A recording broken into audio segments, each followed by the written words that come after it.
Uting Balita ayon kay San Juan, Kabanata 11, talata 19 hanggang 27. Marami sa mga Hudyo ang pumunta kina Marta at Maria upang makiramay sa kanila dahil sa pagyao ng kanilang kapatid. Kaya pagkarinig ni Marta na dumarating si Jesus, sinalubong niya ito. Si Maria naman ay nakaupo sa bahay at sinabi ni Marta kay Jesus, "Panginoon, kung naririto ka, hindi sana namatay ang kapatid ko. Subalit kahit na ngayon, alam kong ano man ang hilingin mo sa Diyos, ibibigay ito sa iyo ng Diyos." Sinabi sa kanya ni Jesus, "Babangon ang kapatid mo." Sumagot sa kanya si Marta, "Alam ko na babangon siya sa muling pagkabuhay sa huling araw." Sinabi sa kanya ni Jesus, "Ako ang muling pagkabuhay at ang buhay. Mabubuhay ang naniniwala sa akin kahit na siya ay mamatay.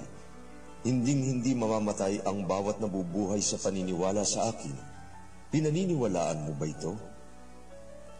Sinabi niya sa kanya, Opo, Panginoon. Naniniwala nga ako na ikaw ang Kristo, ang anak ng Diyos na dumarating sa mundo." Inyong napakinggan ang mabuting balita para sa araw na ito. Inihatid ng Daughters of St. Paul, Paulines Radio at Veritas 846, ang radyo ng simbahan.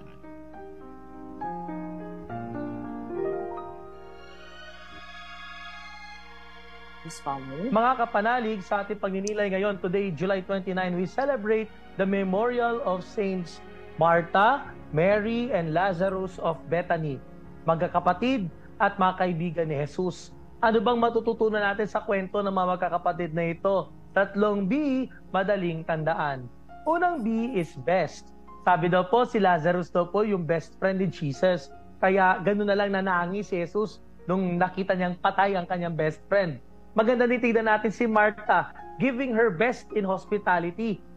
Sasabi daw po na si Jesus, bago pumunta ng Jerusalem, dumadaan muna ng Bethany at nag-stop over sa bahay nito ni Martha, ni Mary at ni Lazarus para sa kanyang mga pangangailangan. At syempre si Mary, dun sa isa pang gospel reading kung saan na-feature magkakapatid, Mary sat at the feet of Jesus at nakinig.